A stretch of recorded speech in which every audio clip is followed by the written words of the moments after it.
A propósito de Pesaj, hoy tengo a la misionera Marie Dewald conmigo. Hola Marie, ¿cómo estás? Hola, pastor, muy bien, gracias. Y tú justo creo que nos vas a hablar hoy de Pesaj, ¿verdad? Sí, vamos a comenzar a hablar de pesas. Creo que va a seguir, pero hoy día comenzamos. Ok, entonces yo me voy a salir de la imagen para que tú te puedas explayar, para que podamos saber un poquito más. Y en este fin de semana, obviamente, vamos a ir avisando un poquito más cómo va a ser lo de la oración, si va de 6 a 6:30 o cómo lo organizamos, eso lo vemos, ¿ok? Perfecto. Entonces, vamos a hablar sobre Pesaj. Justo pasamos una fiesta, seguro que se acuerdan, acaba de pasar Purim. Y ahora vamos a entrar a las festividades de Pesaj. ¿Qué es Pesaj? Eso lo vamos a ver ahorita. Entonces, también creo que está chévere justo lo que comenzamos con la cadena de oración de irnos preparando, y para eso obviamente lo más importante es entender qué estamos celebrando, ¿no es cierto? Entonces yo aquí les he preparado una presentación y bueno, Pesaj es a fin de este mes, fin de marzo comienza, y vamos a irnos preparando y vamos a ver diferentes temas que tienen que ver con Pesaj. El primero es lo que siembras cosechas. Quizás al principio no vamos a entender muy bien por qué, pero al final van a ver que quizás es un aspecto que nunca hemos visto de Pesaj. ¿Qué significa Pesaj? Es el término Pesaj, que en español se asocia con la Pascua, se traduce literalmente como salto. Y viene de la creencia, según la Torá, de las 7 plagas que Dios envió a Egipto para que el faraón deje salir a su pueblo. En las escrituras se relata que Dios mató a los primogénitos de las casas de Egipto, pero pasó por alto, saltó a las familias judías que habían marcado su puerta con sangre de cordero. Entonces, acá ya vemos qué significa Pesaj y es, obviamente, la palabra salto, ¿no? Dios pasó por encima de las familias judías, no mató a los primogénitos, donde vio ahí en el marco de las puertas la sangre de cordero. Entonces, perdón, todavía está, ya. Vamos a ir a Éxodo 1, que nos comienza a hablar sobre la historia de Pesaj. Y vamos a leer algunos de los versículos para que entendamos después lo de la siembra y la cosecha. Ahí vamos, Éxodo 1. Estos son los nombres de los hijos de Israel, es decir, Jacob. Nos acordamos que Dios le cambió, ¿no es cierto?, el nombre de Jacob a Israel. Y con Jacob o Israel comenzó toda la descendencia de Israel y se formó el pueblo de Israel. Estos son los nombres de los hijos de Israel, es decir, Jacob, que se trasladaron a Egipto con su padre, cada uno con su familia: Rubén, Simón, Leví, Judá, Isaacar, Zabulón, Benjamín, Dan, Neftalí, Gad y Aser. En total, Jacob tuvo 70 descendientes en Egipto, incluido José, quien ya se encontraba ahí. Con el tiempo, José y sus hermanos murieron y toda esa generación llegó a su fin. Pero esos descendientes, los israelitas, tuvieron muchos hijos y nietos. De hecho, se multiplicaron tanto que llegaron a ser sumamente poderosos y llenaron todo el territorio. Tiempos después, subió al poder de Egipto un nuevo rey que no conocía nada de José ni de sus hechos. El rey le dijo a su pueblo: miren, el pueblo de Israel ahora es más numeroso y más fuerte que nosotros. Tenemos que idear un plan para evitar que los israelitas se sigan multiplicándose. Si no hacemos nada y estalla una guerra, se aliarán con nuestros enemigos, pelearán contra nosotros y luego se escaparán del reino. Por lo tanto, los egipcios esclavizaron a los israelitas y les pusieron capataces despiadados a fin de subyugarlos por medio de trabajos forzados. Los obligaron a construir las ciudades de Pitón y Ramsés como centros de almacenamiento para el rey. Sin embargo, cuanto más los oprimían, más los israelitas se multiplicaban y se esparcían, y tanto más se alarmaban los egipcios. Por eso los egipcios los hacían trabajar sin compasión. Les amargaban la vida forzándolos a hacer mezcla, a fabricar ladrillos y hacer todo el trabajo del campo. Además, eran crueles en todas sus exigencias. Después, el faraón, rey de Egipto, dio los siguientes órdenes a las parteras hebreas Sifra y Púa. Cuando ayudan a las mujeres hebreas en el parto, presten mucha atención durante el alumbramiento. Si el bebé es niño, mátenlo. Pero si es niña, déjenla vivir. Sin embargo, como las parteras temían a Dios, se negaron a obedecer las órdenes del rey y también dejaron vivir a los varoncitos. Entonces el rey de Egipto mandó llamar a las parteras. ¿Por qué hicieron esto?, les preguntó. ¿Por qué dejaron con vida a los varones? Las mujeres hebreas no son como las egipcias, contestaron ella. Son más vigorosas y dan a luz con tanta rapidez que siempre llegamos tarde. Por eso Dios fue bueno con las parteras y los israelitas siguieron multiplicándose y se hicieron cada vez más poderosos. Además, como las parteras temían a Dios, Él les concedió su propia familia. Entonces, el faraón dio la siguiente orden a todo su pueblo. Tiren al río Nilo a todo niño hebreo recién nacido, pero a las niñas pueden dejarlas con vida. Y ahí nos quedamos en 1 de Éxodo y vamos a ver unas imágenes que en toda esa historia que acabamos de escuchar, que el faraón manda a matar a los hijos hebreos, a los hijos de los israelitas, nace Moisés, ¿no? O como los hebreos le dicen Moshe. Entonces, nace Moisés en ese tiempo que justo los egipcios están muy pendientes de dónde nacen los hombres judíos y los tiran al río Nilo para ahogarlos. Sabemos que la mamá de Moisés lo escondió hasta donde pudo, pero después, obviamente, porque el bebé comenzó a llorar más, ya no lo podía esconder más. Por eso lo puso en una cesta en el río Nilo y todos sabemos que llegó al palacio del faraón y la hija del faraón lo adoptó como si fuese su propio hijo. Pero también sabemos que la mamá de Moisés se hizo cargo un tiempo todavía porque obviamente como no fue el hijo biológico de la hija del faraón, no tenía como darle de lactar. Entonces Miriam había seguido el cesto ese y le había dicho a la hija del faraón que justo conoce una señora judía hebrea que podía dar de lactar a Moisés. Y fue así que la mamá de Moisés se hizo cargo, me parece, de 3 años de él, hasta que lo volvió a entregar al palacio.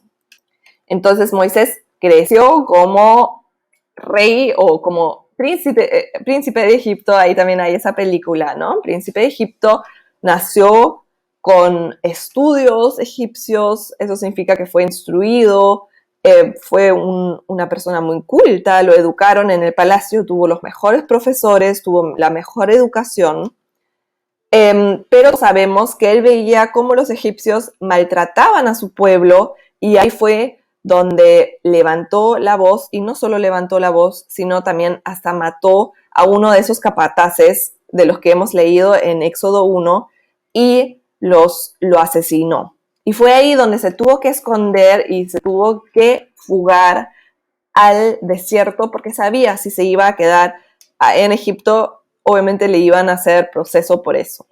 Entonces se escapó al desierto, ahí se casó y fue pastor de ovejas. Digamos, de ser príncipe a ser pastor, hay un gran trecho, ¿no? Pero tremendo no sé, lo hizo ahí, pero medio estancadito, ¿no? Me parece que estuvo 40 años en el desierto. Entonces, un día cuidando a las ovejas, se encuentra con la zarza de dientes. No sé si se acuerdan, que hay una zarza ahí, un arbustito, y se está quemando, pero no se hace ceniza esa zarza, sino solo hay llamas, pero la zarza sigue bien. Y ahí fue donde baja la presencia de Dios y le comienza a hablar a Moisés y le dice que quiere que vaya a Egipto y que libere su pueblo de las manos de Faraón. primero Moisés le dice a Dios que él no es capaz porque tenía problemas con el hablar y todo eso. Y ahí Dios le dice que lleve a su hermano Aarón. Entonces, van juntos Aarón y Moisés, como vemos acá en esta imagen, al faraón y le dice, deja ir a mi pueblo, déjenlo salir. Y todos sabemos lo que dice el faraón y dice que no. Y por eso Dios manda las 10 plagas, ¿no? Primero tenemos el agua que se convierte en sangre. Después vienen las ranas, y ahí nos acordamos de la prédica Una noche con las ranas. Vienen piojos, así que es una plaga de Egipto eso. La plaga de las moscas, cuando se murió el ganado de los egipcios, las úlceras incurables, el granizo, las langostas, las tinieblas, y al final sabemos que fue lo más fuerte, la muerte de los primogénitos, y ahí fue donde los judíos llenaron o untaron sus marcos y los marcos de sus puertas con sangre de cordero, y donde estaba esa señal, el ángel de la muerte pasaba de largo y se metía solamente a las casas de los egipcios y mató hasta el primogénito del faraón. Y de ahí el faraón les dice si pueden salir, les deja salir de Egipto, se llevan todas sus cosas, los israelitas hasta incluso le dan todavía oro y todo, es un paquetón para que no vuelvan. Y en el camino, cuando ya están yendo y se están yendo de Egipto, el faraón cambia de parecer y los comienza a perseguir. Comienza a perseguir a los judíos y comienza a ir detrás de ellos. Y de ahí todos sabemos que Moisés puso su vara en el Mar Rojo y se partió. El Mar Rojo queda justo en la frontera de Israel e Egipto. ¿Por qué se llama Mar Rojo? Hay diferentes teorías. Una de las teorías es porque hay unas montañas, que la tierra de las montañas son un poquito, es como rojizo, y por el reflejo de esas montañas al agua se le dice Mar Rojo. Es muy, muy bonito, se puede bucear súper chévere, y es muy bonito por ahí. Entonces, ellos pasaron por ahí, Moisés puso la vara y se parte el Mar Rojo. Todo el pueblo de Israel pasa por ahí, digamos, no sé cuánto tiempo se habrán demorado porque eran muchísimos, ¿no? Pero justo cuando vienen los egipcios para perseguirlos, todos sabemos que se vuelve a cerrar el Mar Rojo prácticamente y se ahogan los egipcios. Y ahí queda. Ahora, me van a decir qué tiene que ver eso con siembra y cosecha. Y eso lo vamos a ver ahorita. Leí 2 comparaciones que me parecieron muy, muy interesantes. Y otra vez, la primera cosa que aprendemos de Pesaj es que lo que sembramos, eso lo cosechamos. Los egipcios ahogaron a los niños judíos y también murieron ahogados. No sé, yo nunca lo había visto así, pero leí unos artículos que me parecieron muy interesantes. Y decía así: el mar se dividió para el pueblo judío y ellos lo cruzaron en tierra firme. Y tan pronto como los egipcios arremetieron con sus caballos y carros, las aguas volvieron repentinamente a sus fuerzas torrenciales y los ahogaron. La forma en que murieron los egipcios revela un sistema de justicia de Dios notable, no solo por su equidad, sino también nos alerta claramente sobre la intervención divina.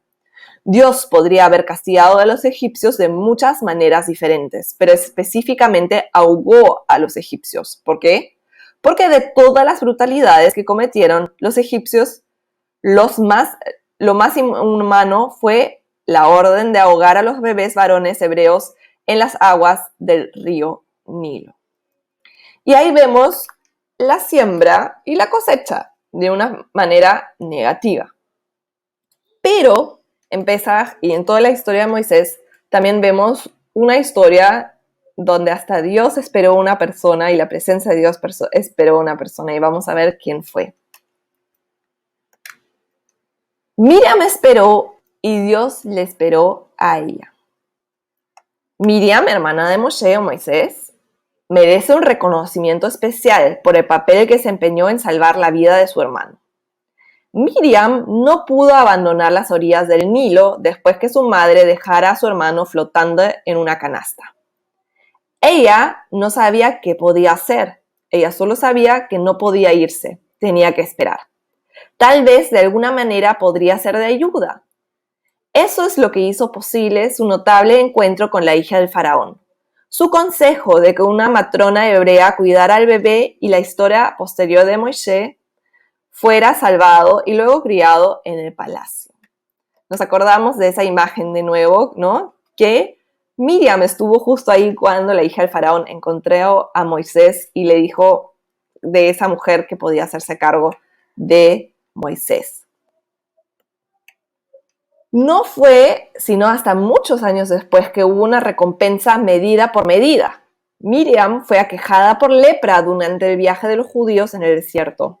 En lugar de seguir adelante, todo el campamento de Israel esperó hasta que Miriam volviera a estar ritualmente pura.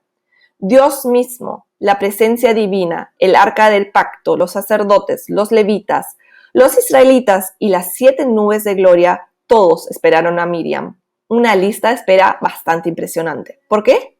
Como recompensa adecuada por el tiempo que Miriam esperó a ver qué ocurría con su hermano a las orillas del río Nilo. Y si bien esa buena acción no llevó más de 1 hora, la recompensa duró 7 días. Porque la medida por medida, para bien, a diferencia de la medida por medida como castigo, siempre excede en grande medida a la acción que justifica la compensación. Entonces, de vuelta, nos quedamos acá. Lo primero que aprendemos de Pesaj es lo que sembramos, cosechamos. Y aprendamos acá también con Miriam y también con los egipcios, que cuando cuando tú cosechas lo que has sembrado en lo bueno, la cosecha siempre es mucho mayor de lo que ha sido la siembra. Eso lo escuchamos en todas las reuniones de casa ahora cuando se habla de la siembra de nuestra ofrenda, pero no es solo eso. A veces incluso el Señor, tú no sabes por qué, pero el Espíritu Santo te dice, haz algo, haz esto, haz lo otro.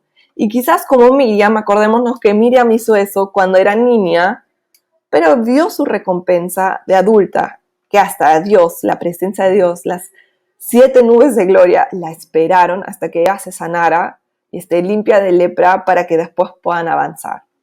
Y eso es lo que aprendemos, y lo primero que aprendemos de Pesaj es lo que sembramos, cosechamos. Así que cuidado lo que siembres, porque los egipcios sembraron mal y cosecharon muy mal. Pero Miriam sembró bien y cosechó bien. Así que esa fue la primera parte de los mensajes de Pesaj. Y nos llama la atención para tener cuidado de lo que sembramos para que luego nuestra cosecha sea muy buena y que sea muy abundante.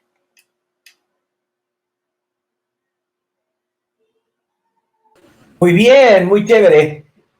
Y es siempre interesante ver toda esa historia con todos los significados que tiene y que hasta dónde llega, que la verdad es cada vez más me entusiasma ver que la Biblia habla de cosas que pasaron hace 6,000 años, pero tienen un impacto hasta en el día de hoy. Creo que no existe otro libro así y otra estructura así. Así que muchísimas gracias, Mari.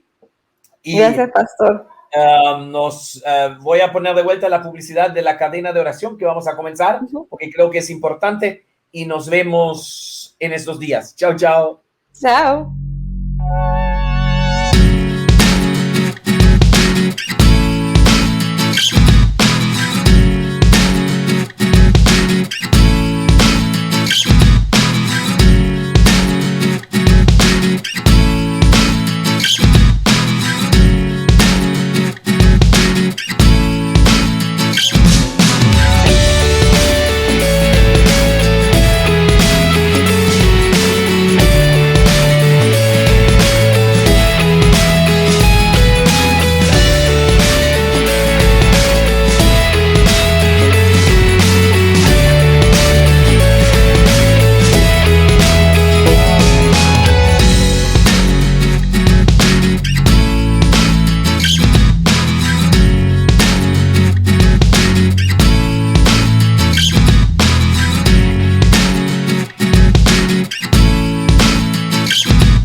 Hallo liebe Freunde, ganz kurz ein Wort zu der Gebetskette, von der ihr an diesem Wochenende schon gehört habt.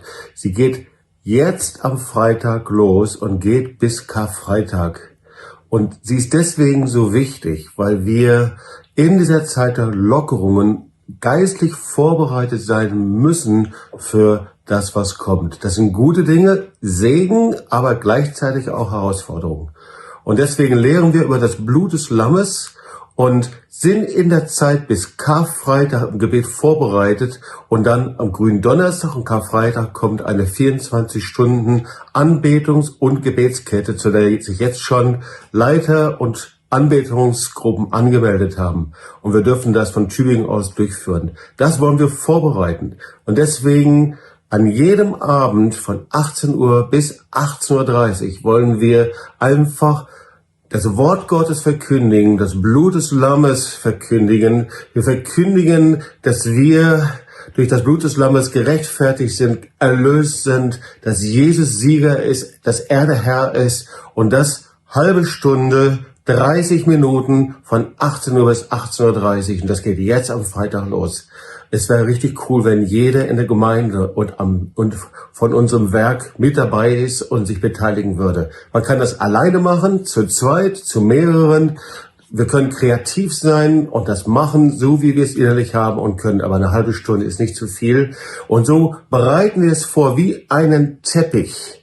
Wie einen roten Teppich für Gründonnerstag und Karfreitag. Und ich glaube, dass Pessach und Karfreitag eine besondere Bedeutung haben im geistlichen Raum. So, sei dabei, ich lade dich ein und in den Zellgruppen trage dich ein, sodass wir zusammenstehen und dann auch andere Nationen dazu einladen können. Sei gebläst und super Zeit für euch.